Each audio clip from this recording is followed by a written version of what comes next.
नमस्कार, मैं हूं आपके साथ मोनिका गुप्ता और आप देख रहे हैं अपना उत्तर प्रदेश। सीधा आपको ले चलते हैं हमीरपुर, जहां पर सीएम योगी आदित्यनाथ क्या कुछ कह रहे हैं आपको सुनाते हैं। बाबूराम जी को कोई दायित्व मिला हो ना मिला हो, लेकिन भारतीय जनता पार्टी में 25 सालों से देख रहा हूं इस व्यक्ति को। 25 साल से एक जैसी स्थिति में पार्टी ने दायित्व दिया हो तो भी भाजपा, नहीं दिया है तो भी भाजपा, और आज भी मंच पर हैं। युवराज सिंह ने वही जिम्मेदारी निभाई है। और भाइयों बहनों, मनोज प्रजापति एक योग्य और शिष्ट कार्यकर्ता, शुरू से कार्य किया है और इसीलिए आज भारतीय जनता पार्टी ने उन्हें अपना प्रत्याशी बनाया है। मेरी आप सबसे अपील होगी, जो विकास करा सके, जो सुरक्षा दे सके, जो सम्मान दे सके, वही सरकार बननी चाहिए। और भारतीय जनता पार्टी इसके लिए आपके पास आई है कहने के लिए। देखिए, मैंने जो कहा मैंने वो करके 5 सालों में दिखाया है। लोग कहते थे राम मंदिर बनेगा, प्रधानमंत्री जी ने राम मंदिर का शिलान्यास करके आज भव्य राम मंदिर के निर्माण कार्य को भी आगे बढ़ा दिया है ना। अब कोई संदेह है? हम चित्रकूट का भी विकास करा रहे हैं और साथ साथ बुंदेलखंड के एक एक जनपद में विकास की बड़ी बड़ी योजनाएं लेके आ रहे हैं। भाइयों बहनों, यहाँ किसानों का भी सम्मान होगा, नौजवानों का भी सम्मान होगा, बेटियों का भी सुरक्षा मिलेगी और साथ साथ महिलाओं का भी सम्मान करते हुए बुंदेलखंड को विकास की नई ऊंचाइयों तक पहुंचाने का कार्य करेंगे। यही आह्वान करते हुए एक बार मैं आपसे अपील करूंगा कि 20 फरवरी को पहला काम मतदान, और फिर पहला मतदान। सभी लोग सहमत हैं? भाजपा को चुनाव जिता करके भेजेंगे।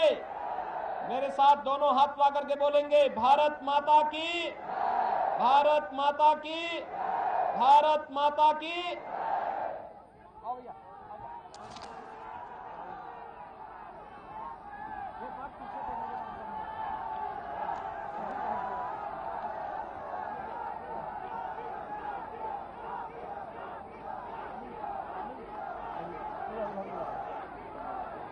सूबे के मुखिया सीएम योगी आदित्यनाथ को सुन रहे थे आप हमीरपुर से, जहां पर भारतीय जनता पार्टी को वोट देने के लिए अपील करते हुए जनता से, और बताया कि क्या कुछ अभी तक कार्य किए गए हैं सरकार द्वारा और क्या कुछ कार्य को लेकर प्रयासरत है सरकार।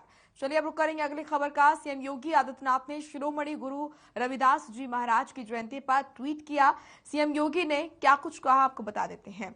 सीएम योगी आदित्यनाथ ने ट्वीट कर लिखा कि आज मैं वाराणसी के सिर गोवर्धनपुर में पूज्य संत शिरोमणि गुरु रविदास जी महाराज की जयंती के अवसर पर आयोजित कार्यक्रम में सम्मिलित हुआ। आदरणीय प्रधानमंत्री जी के मार्गदर्शन से बीजेपी की डबल इंजन की सरकार उनकी पावन जन्मस्थली के समग्र विकास के लिए पूरी तन्मयता से कार्य कर रही है। और ये ट्वीट आप देख रहे हैं सीएम योगी आदित्यनाथ का। उन्होंने कहा कि सरकार समर्पित भाव के साथ कार्य कर रही है और आगे भी करती रहेगी। गुरु रविदास जयंती आज है और सीएम योगी आदित्यनाथ ने देश और प्रदेश वासियों को इसको लेकर बधाई दी।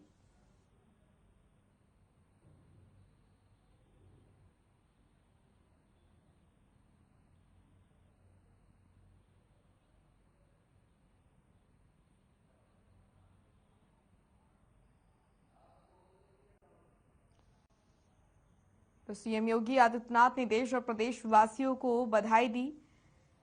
रविदास जयंती के मौके पर मुख्यमंत्री योगी आदित्यनाथ ने ट्वीट किया।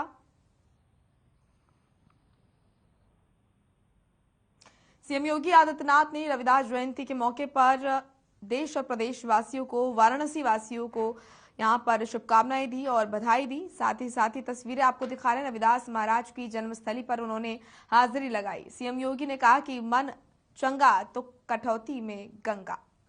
समानता और मानवता का संदेश देने वाले संत श्री गुरु रविदास जी की 645वीं जयंती आज मनाई जा रही है।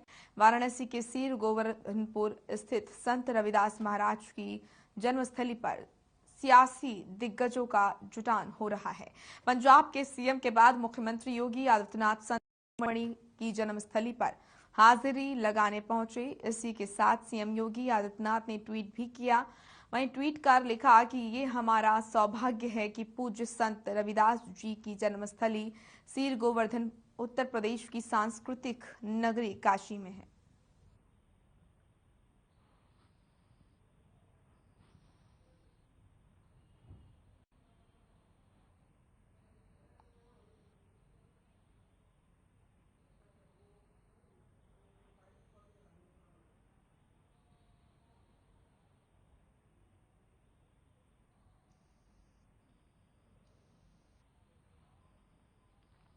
चलिए आप खबर मैनपुरी से, जहां केंद्रीय मंत्री और करहल विधानसभा से बीजेपी के प्रत्याशी एसपी सिंह बघेल पर जानलेवा हमला हुआ।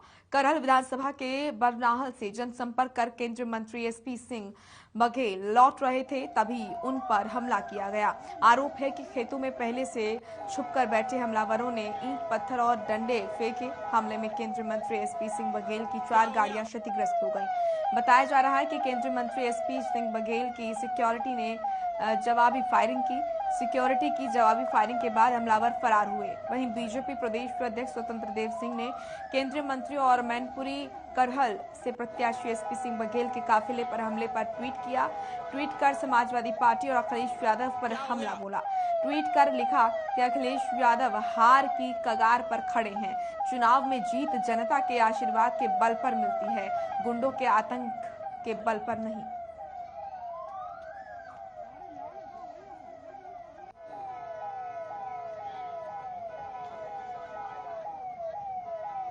क्या हो गया? तो एसपी सिंह बघेल पर जानलेवा हमला हुआ। आपको बता दें, उन्होंने इस बात की जानकारी दी। साथ ही साथ बताया ये जा रहा है कि खेतों में छुपकर बैठे थे पहले से ही हमलावर। उन्होंने जैसे ही मंत्री एसपी बघेल की गाड़ी आई तो उन पर हमला किया, डंडों से, ईंट पत्थरों से, और इस हमले में 4 गाड़ियां क्षतिग्रस्त हुई हैं। वहीं स्वतंत्र देव सिंह ने इस पूरे मामले को लेकर समाजवादी पार्टी को घेरा। प्रदेश में चुनावी सरगर्मियां तेज हैं। वहीं करहल विधानसभा से चुनाव लड़ रहे बीजेपी प्रत्याशी एसपी सिंह बघेल पर हुए हमले की शिकायत को लेकर सूचना प्रसारण मंत्री अनुराग ठाकुर और ज्वाइनिंग कमेटी के अध्यक्ष लक्ष्मीकांत वाजपेयी राज्य निर्वाचन आयोग पहुंचे। ये तस्वीरें आप देख रहे हैं लखनऊ से। एसपी सिंह बघेल पर हमले का ये मामला है जिसमें अनुराग ठाकुर पहुंचे निर्वाचन आयोग। सूचना प्रसारण मंत्री हैं अनुराग ठाकुर। एसपी सिंह पर हुए हमले को लेकर उन्होंने शिकायत की। सूचना प्रसारण मंत्री अनुराग ठाकुर ने एसपी बघेल पर हुए हमले को लेकर शिकायत की। ये तस्वीरें उस दौरान की। यूपी बीजेपी के प्रदेश प्रवक्ता राकेश त्रिपाठी को जान से मारने की धमकी मिली है। धमकी देने वाले ने खुद अखिलेश यादव का समर्थन बताया है और कहा है कि वो अखिलेश यादव का समर्थक है और खुद को मैनपुरी का रहने वाला बताया। राकेश त्रिपाठी ने कहा कि आज सुबह उन्होंने फोन पर एक शख्स ने गोली मारने की धमकी दी और इसके साथ ही उसने उनके साथ गाली गलौज भी की। इस मामले में उन्होंने लखनऊ के आशियाना थाने में मामला दर्ज कराया है। समाजवादी पार्टी के लोग बौखला गए हैं। मैनपुरी में समाजवादी पार्टी के गढ़ में उनकी आज सेंध लग गई है, गढ़ ध्वस्त हो रहा है। आज एसपी सिंह बघेल जी पर जिस तरह से हमला हुआ है, गीता साकी जी भारतीय जनता पार्टी के राज्यसभा सदस्य, उन पर जिस तरह से हमला हुआ है, और अब भारतीय जनता पार्टी के प्रवक्ता को धमकाने का काम कर रहे हैं। ये गोली मारने की धमकी दे करके आप भाजपा को डरा नहीं सकते हैं। भारतीय जनता पार्टी चुनाव जीत रही है और समाजवादी पार्टी की हताशा ये साफ साफ बता रही है। वो कितनी भी धमकी दें, कितने भी डराने की कोशिश करें, भाजपा कार्यकर्ता डरेगा नहीं। समाजवादी पार्टी की हार। चलिए अब खबर उन्नाव से है, जहां दलित युवती की हत्या के मामले में देर रात सिटी मजिस्ट्रेट और एएसपी फिर पहुंचे पोस्टमार्टम हाउस और परिजनों को मनाने में प्रशासन लगा रहा। वहीं सुप्रीम कोर्ट के अधिवक्ता Avani Bansal medical examination board की मांग पर अड़ी रही। साथ ही जिला जज एसपी जिला अधिकारी को पत्र मेल किया और वहीं घरवाले अड़े रहे कि जब तक हल नहीं निकलता तब तक अंतिम संस्कार नहीं करेंगे। हम एक दूसरे को समझे। हम तो दलित युवती की हत्या का ये मामला है जिसमें परिजन कार्रवाई से वहीं प्रशासन परिजनों को मनाने में जुटा हुआ है।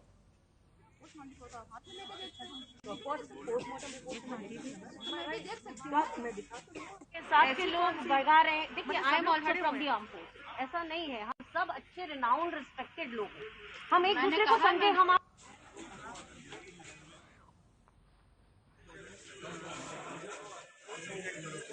देखिए, मांग बड़ी साफ है। आज एक पोस्टमार्टम रिपोर्ट आई जो कि दूसरी पोस्टमार्टम रिपोर्ट है। हमारा ये कहना है कि जो पहली पोस्टमार्टम रिपोर्ट थी और आज की जो पोस्टमार्टम रिपोर्ट है वो दोनों बिल्कुल भिन्न पोस्टमार्टम रिपोर्ट है।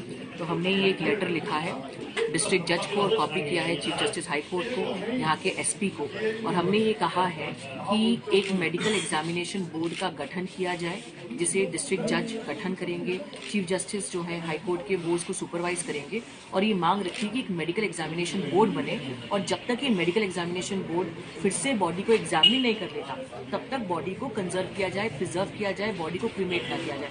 हम नहीं चाहते कि यहाँ पे फिर से हथरस हो। दो अलग अलग पोस्टमार्टम रिपोर्ट है, केस वीक हो जाएगा, और आप यदि बॉडी को किसी भी प्रकार से क्रीमेट कर देते हैं तो कोई भी सबूत नहीं बचेगा। तो मेडिकल एग्जामिनेशन बोर्ड की गठन। बीजेपी प्रदेश अध्यक्ष और ज्वाइनिंग कमेटी के अध्यक्ष लक्ष्मीकांत वाजपेयी की मौजूदगी में कई दलों के नेताओं ने बीजेपी की सदस्यता ली। इस दौरान अभिनेता शिखा मिश्रा ने भी पार्टी की सदस्यता ग्रहण की। स्वतंत्र देव सिंह ने कांग्रेस नेता प्रियंका किशोर, पूर्व विधायक अशफाक खान, अपना दल के नेता राजवंश पटेल को पार्टी की सदस्यता दिलाई। सदस्यता कार्यक्रम के बाद प्रदेश अध्यक्ष स्वतंत्र देव सिंह ने कहा कि समाजवादी पार्टी में पहले चरण के बाद से ही मायूसी छाई हुई है। आज हर समुदाय और वर्ग के लोग बीजेपी के साथ आ गए हैं। बीजेपी के पक्ष में एक तरफा वोटिंग हो रही है।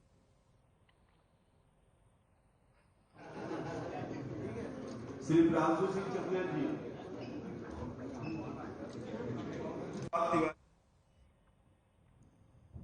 प्रदेश में तमिलनाडु के ईसाई धर्मांतरण मामले का असर देखने को मिल रहा है, जहां एबीवीपी कार्यकर्ताओं लावण्या सुसाइड मामले को लेकर हजरतगंज में मौजूद गांधी प्रतिमा पर जोरदार उन्होंने प्रदर्शन किया।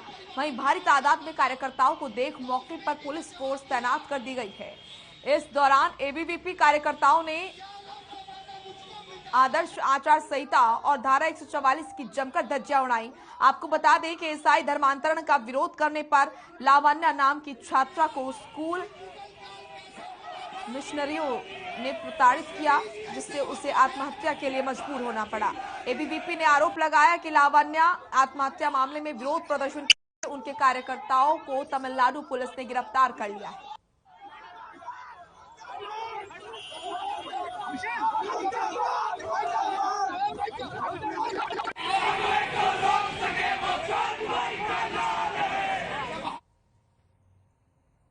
केंद्रीय राज्य मंत्री कौशल विकास और यहां पर उद्यमिता राजीव चंद्रशेखर ने कानपुर में बीजेपी मीडिया सेंटर में प्रेस वार्ता की।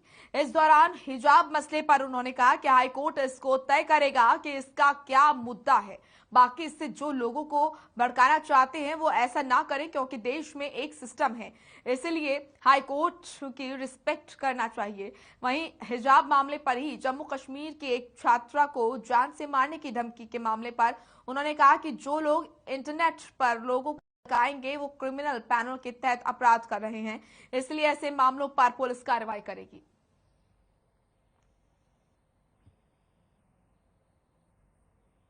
कभी नहीं हुआ इस नंबर मैंने कहा ये 2017 से जो उत्तर प्रदेश में विकास हुआ है और डबल इंजन की सरकार का जो इम्पैक्ट हुआ है, ये 50 साल में उत्तर प्रदेश में कभी देखा नहीं है और उत्तर प्रदेश के निवासी देखे नहीं है। और मैं मानता हूँ इसी उन्नति और इसी प्रगति का एक वोट होगा 22 में, बड़ा डिसाइसिव वोट होगा। और ये जो डिविसिव एलिमेंट्स हैं जो भड़काते हैं, लोगों में डिवीजन पैदा करते हैं, उनको एक पूरा क्लियर मैसेज आ जाएगा कि लोग विकास की राजनीति चाहते हैं, विकास के और असरदार और ईमानदार सरकार चाहते हैं। यूपी में तीसरे चरण के मतदान को लेकर प्रचार जोरों पर है। वहीं लखनऊ की सरोजनी नगर विधानसभा के प्रत्याशी राजेश्वर सिंह चुनावी मैदान में पूरे दमखम के साथ जुड़े हुए हैं। ऐसे में दिल्ली के सांसद मनोज तिवारी मनोज तिवारी ने प्रचार किया राजेश्वर सिंह के लिए। बाकी लोग मंच खाली कर दें। हमारा विधायक कैसा हो, हमारा आस्था संस्कृति वाला पहिया चलेगा ना भैया। मेरा गाना, ये गाना हम और करैया मित्तल गाए, 20 मिलियन से ज्यादा लोग सुन ले बा, देखा था कि मंदिर अब बनने लगा है, भगवा रंग चढ़ने लगा है। मंदिर जब बन जाएगा सोच नजारा क्या होगा। काशी अब सजने लगा है, डमरू भी बजने लगा है। काशी अब सजने लगा है, डमरू भी बजने लगा है। विधानसभा चुनाव के लिए दूसरे चरण में मतदान के बाद सियासी सरगर्मियां और तेज हो गई हैं। सभी दल जनता से सीधा संवाद करने के लिए ताबड़तोड़ रैली और जनसभाएं कर रहे हैं। इसी क्रम में कानपुर के घाटमपुर में कड़ी सुरक्षा के बीच हेलीकॉप्टर से पहुंचे राष्ट्रीय जन अधिकार पार्टी के राष्ट्रीय अध्यक्ष बाबू सिंह कुशवाहा ने विशाल जनसभा को संबोधित किया। इस दौरान घाटमपुर विधानसभा के प्रत्याशी डॉक्टर ममता चंद्रा सहित पार्टी के वरिष्ठ नेता मंच पर मौजूद रहे। वहीं जनसभा को संबोधित करते हुए बाबू सिंह कुशवाहा ने बीजेपी सरकार पर निशाना साधते हुए ममता चंद्रा के पक्ष में मतदान की अपील।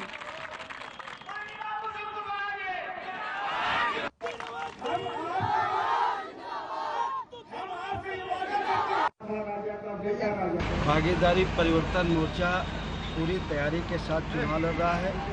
जहां भी हमारे प्रत्याशी हैं पूरी मजबूती के साथ लड़ रहे हैं। लगभग हम लोग 310 सीटों पर हमारे भागीदारी हैं और हमें पूरा उत्तर प्रदेश की जनता का समर्थन मिल रहा है, प्यार मिल रहा है, स्नेह मिल रहा है। सोहेल देव, भारतीय समाज पार्टी के राष्ट्रीय अध्यक्ष ओम प्रकाश राजभर ने नामांकन के दौरान हुई अभद्रता को लेकर बयान दिया। ओम प्रकाश ने कहा कि मैं बनारस से जिंदा बचकर लखनऊ तक पहुंचा हूं। सरकार के इशारे पर पुलिस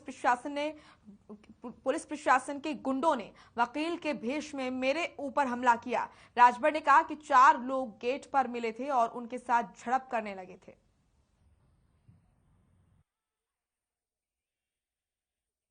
हमारी हत्या कराना चाहते हैं, जिसका इन्होंने अपना गुंडा भेज करके बनारस में ये परिदृश्य डीएम और कमिश्नर के माध्यम से हमारी हत्या कराने की कल कोशिश हुई। जिस तरह हमको मारा गया, हमारा कॉलर पकड़ा गया, हमारे साथ अभद्रता की गई, जिस तरह का उन्होंने रोल कल हमारे साथ किया। और यहाँ तक लोगों ने कहा कि मार दो साले को गोली, यहीं चाहे जो कुछ भी हो देखा जाएगा। इतनी बड़ी गुंडाई, इतने बड़े साहस, और वो भी कमिश्नरी और डीएम के कक्ष के सामने इस तरह की बात लोग कह रहे हैं। तो ऐसी स्थिति में हमको योगी जी हमारी हत्या कराना चाहते हैं। और मैं चुनाव आयोग से मांग करता हूं कि अरविंद राजभर, ओम प्रकाश राजभर को सुरक्षा मुहैया। चलिए अब खबर लखनऊ से है, जहां बीजेपी के राष्ट्रीय प्रवक्ता डॉक्टर सुधांशु त्रिवेदी ने समाजवादी पार्टी पर निशाना साधा है।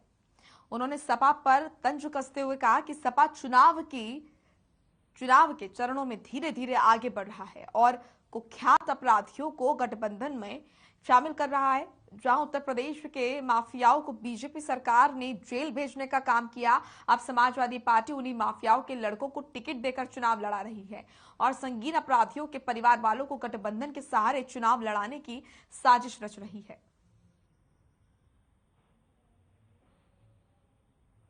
अर्थात इस तीसरे उत्तर प्रदेश में चुनाव जो चरणबद्ध तरीके से आगे बढ़ता जा रहा है, त्यों समाजवादी पार्टी की कभी भी बुद्धि नहीं।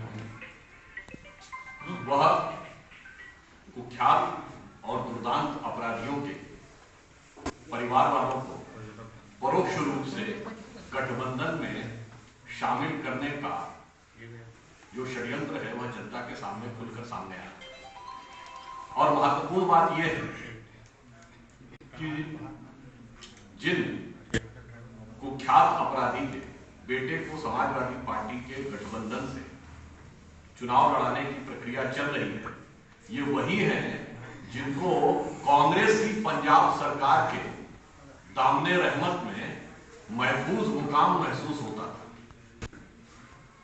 अर्थात और जब उन्हें सियासत का परचम लहराना है तो अखिलेश यादव के गठबंधन का आधार दिखाई पड़ता है। चलिए फिलहाल इस बुलेटिन में इतना ही। आप देखते रहिए हर खबर। नमस्कार।